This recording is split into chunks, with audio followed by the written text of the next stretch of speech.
बड़े अपडेट लेके आया हूं, ध्यान से सुन लीजिए। सीधी सीधी खबर बता रहा हूं। खबर यह है, इनपुट ये मिल रहा है कि पाकिस्तान ने कल ऐलान किया कि हम पूरी तरह से ईरान के साथ हैं। पाकिस्तान की पार्लियामेंट में ईरान के समर्थन में रेजोल्यूशन पास किया। और अब खबर आ रही है पाकिस्तान, चाइना का बता चुका था आपको पहले ही। तो पाकिस्तान, चाइना और रशिया, मेन पाकिस्तान है इसके अंदर, जिसने ईरान को हथियार भेज दिए हैं। जी हाँ, खबर यही आ रही है कि पाकिस्तान पूरी तरह से ईरान के साथ सपोर्ट करते हुए इस लेवल पर आ गया है कि वो ईरान को हथियार भेज रहा है। रशिया तो भेज ही रहा है और चाइना ने खुल्लम खुल्ला अपना एयरक्राफ्ट वहां उतार दिया है हथियारों से लदा हुआ। लेकिन बुरी बात यह है, बुरी खबर यह है, अगर आप रजाग्राफी देख रहे हैं तो याद रखिएगा, मैं किसी एक को खुश करने का काम नहीं करूंगा।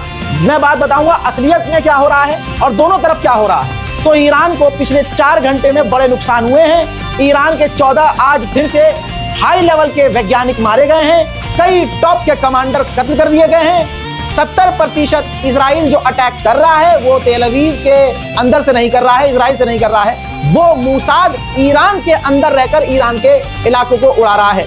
ईरान की पाइपलाइन को उड़ा दिया है, गैस पाइपलाइन को उड़ा दिया है। ईरान के सिविलियंस के इलाकों पर हमले हो रहे हैं। ईरान के इंफ्रास्ट्रक्चर पर हमला हो रहा है। यानी फुल स्केल पर इजराइल सिविलियंस पर हमला कर रहा है। ईरान को तोड़ने की कोशिश की जा रही है और कहा जा रहा है इजराइल के द्वारा कि ईरान के रिजीम को हम चेंज कर देंगे। जिसके बाद ईरान ने आधिकारिक तौर पर कहा कि ईरान की आवाम, ईरान की सरकार और ईरान के लोग यूनाइटेड हैं, जुड़े हुए हैं इस वक्त और मजबूती से। तो ईरान के खिलाफ ये ऑपरेशन कामयाब नहीं हो सकता और रिजीम इजराइल चेंज नहीं कर सकता। ईरान के एटॉमिक ऑर्गेनाइजेशन ने जानकारी दी और अपना बयान जारी किया, कहा कि हमारा एटॉमिक प्रोग्राम सिर्फ पीस के लिए था, शांति के लिए था, सिविलियन के लिए था और उसका कोई खतरनाक इरादा नहीं था। लेकिन इजराइल ने इस बहाने से जबरदस्ती हमारे पावर प्लांट और न्यूक्लियर प्लांट पर हमला किया है। इराक के अंदर तस्वीर देखिए, इराक के अंदर भारी भरकम ईरान का ड्रोन इजराइल ने और अमेरिका ने मिलकर मार गिराया। आपको यहाँ ध्यान देना होगा कि ईरान का मोटा नुकसान हो रहा है, लेकिन न ईरान की आवाम पीछे हट रही है, न ईरान की गवर्नमेंट। टॉप कमांडर ने कह दिया है कि इजराइल पर हम हमले जारी रखेंगे जब तक इजराइल को पछतावा ना। उधर मिडिल ईस्ट में ईरान के समर्थक ग्रुप कतायब हिजबुल्लाह ने धमकी दी है कि अगर ईरान पर हमला करने के लिए अमेरिका आगे आया तो मिडिल ईस्ट में अमेरिका के बेस पर हमले शुरू हो जाएंगे। मेरे दोस्तों, इराक ने लंबे समय के बाद कुछ अच्छा काम किया।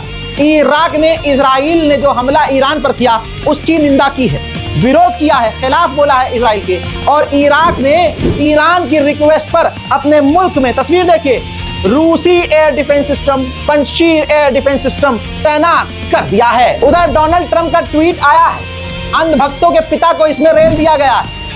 देखिए दोस्तों, इधर देखिए, डोनाल्ड ट्रंप ने कहा है कि ईरान और इजराइल को डील करनी चाहिए जैसे मैंने पाकिस्तान और भारत की डील करवाई थी। दोस्तों, एक तरह से एक बार फिर से ये बात क्लियर हो गई कि आण भक्त जहां ईरान पर हमले होने पर खुशियां मना रहे हैं और पापा इजराइल पेशाब पिलाओ, पेशाब, ये ऐसे खुशियां मना रहे हैं। बता दूं कि उधर डोनाल्ड ट्रंप ने अंधभक्तों के पिता को और अंधभक्तों के झुंड को एक बार फिर से रेल दिया है और कह दिया है कि डील मैंने कराई थी। सोशल मीडिया पर कहा है उन्होंने, ट्रंप ने कहा है। अब आण भक्तों के पापा फिर से आए के बाएं के शाएं हो जाएंगे और जो एयरलाइन क्रैश हुई है एयर इंडिया की, बस वहां जाकर फोटो खिंचा कर आ जाएंगे। अगला कोई हादसा होगा वहां जाकर फोटो खिंचा के आ जाएंगे। आण भक्त जो है टट्टी सूंघ कर खुश हो जाएंगे, अरे हमारा तो सबसे बढ़िया, हमारा पिताजी तो बहुत बढ़िया काम करता। मेरे दोस्तों, आपको बता दूं कि ट्रंप ने कह दिया है कि वो बात कर रहे हैं, ईरान भी बात कर रहा है और अमेरिका और इजराइल और ईरान की जल्द डील हम करवाने की कोशिश कर रहे हैं। यानी अमेरिका अभी तक जंग में नहीं कूदा। ट्रंप को यह दिख रहा है कि इजराइल का मोटा नुकसान हो रहा है। इजराइल अपने साथी देशों से कह रहा है कि ईरान से कहो कि अमेरिका से बातचीत करके डील कर ले। एबीसी न्यूज के जरिए खबर आ रही है कि ट्रंप ने कहा है कि अभी तक हम ईरान के खिलाफ इस जंग में इन्वॉल्व नहीं है, लेकिन हो सकते हैं। मैं रजाग्राफी इस जिम्मेदारी से, पूरी जिम्मेदारी से कह रहा हूं, ये मेरे वर्ड्स हैं, ये हमारी रिसर्च है। हम जो देख रहे हैं, हम ये साफ कहना चाहेंगे कि ईरान पर हमले में अमेरिका पूरी तरह से शामिल है, लेकिन वो दिखा नहीं रहा है। क्या आपको भी यही लगता है? कमेंट करके जरूर बताइएगा। डोनाल्ड ट्रंप ने कहा कि मैं काफी खुश हूं जो इजराइल ने ईरान पर हमला किया। इससे ईरान के साथ हमारी डील जल्दी होगी। ट्रंप ने कंफर्म किया है कि बहुत सारी कॉल, मैसेज, मीटिंग, कॉन्फ्रेंस हो रही है ईरान और इजराइल के जंग को, कॉन्फ्लिक्ट को रुकवाने के लिए। उधर डोनाल्ड ट्रंप ने ऐलान कर दिया है कि हम तैयार हैं बातचीत के लिए। इजराइल और ईरान की मीडिएशन के लिए पुतिन आगे आ सकते हैं और रशिया मीडिएशन करवा सकता है। खबर आ रही है कि इजराइल के डिफेंस मिनिस्टर ने अमेरिका के डिफेंस मिनिस्टर से कुछ देर पहले फोन पर बात की और हालात को डिस्कस किया। भारत के छात्र, जी हां, भारत के छात्र ईरान में बुरी तरह से फंस गए हैं। 2 महीने से अल्टीमेटम दे रहा था, वार्निंग दे रहा था ये इंसान। मैं बार बार बोल रहा था वापस आ जाओ, भारत के रहने वालों ईरान में वापस आ जाओ। नहीं आ रही थी समझ में। भारत के छात्र जो वहां रहते हैं उनका खुद का ट्वीट आप देख लीजिए। Office of Agha Syed Ruhullah Mehdi tweet किया गया है। डॉक्टर जयशंकर को मेंशन किया गया है कि हुज्जत दोस्त अली हॉस्टल तेहरान में जो है वहां पर एक इजरायली मिसाइल आकर डायरेक्ट हिट हुई है। कश्मीरी छात्र बुरी तरह से घायल हैं और वहां फंस चुके हैं। हमें रिलोकेट किया जाए, हमें ढूंढा जाए और हमें बचाया जाए। इजराइल ने इतिहास में सबसे गहरा और लंबा हमला ईरान पर किया है। मैप देखते हैं, ये देखिए, ध्यान से देख लीजिए, समझा देता हूं आपको। इजराइल बहुत दूर है। इजराइल ने अपनी सरजमीन से अपना फाइटर जेट उड़ाया, 2300 किलोमीटर दूर लेकर गया, ईरान के अंदर मशहद में घुसा, मशहद एयरपोर्ट को उड़ाया, जहां कहा जाता है कि ईरान में जो रोज़ा इमाम रज़ा, वहां बेहद करीब इजराइल ने फाइटर जेट से बमबारी की, एयरपोर्ट को उड़ाया, ईरान को नुकसान पहुंचाया और वापस चला गया। बहुत लोग सवाल कर रहे हैं, रजा भाई ईरान का एयर डिफेंस सिस्टम काम नहीं कर रहा है काम। लेकिन जैसा मैं बार बार कह रहा हूं, इजराइल के अंदर से हमला कम हो रहा है।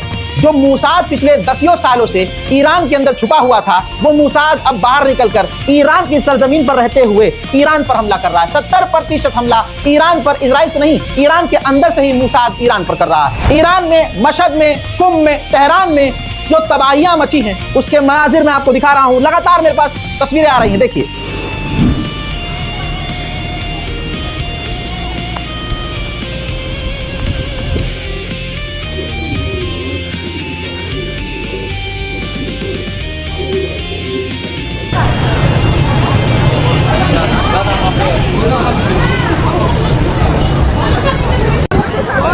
ईरान के मशहद के ऊपर जो काफी रिलीजियस प्लेस, आपको बता दूं कि उसके आसमान में F-35 फाइटर जेट उड़ने की आवाज आ रही है।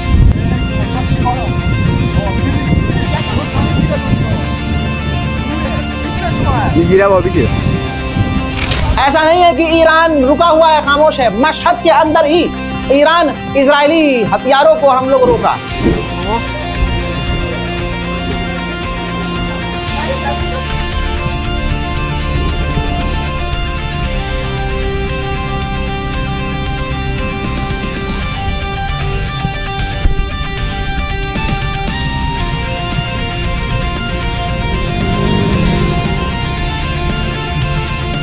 बड़ी खबर आ रही है, बुरी खबर है।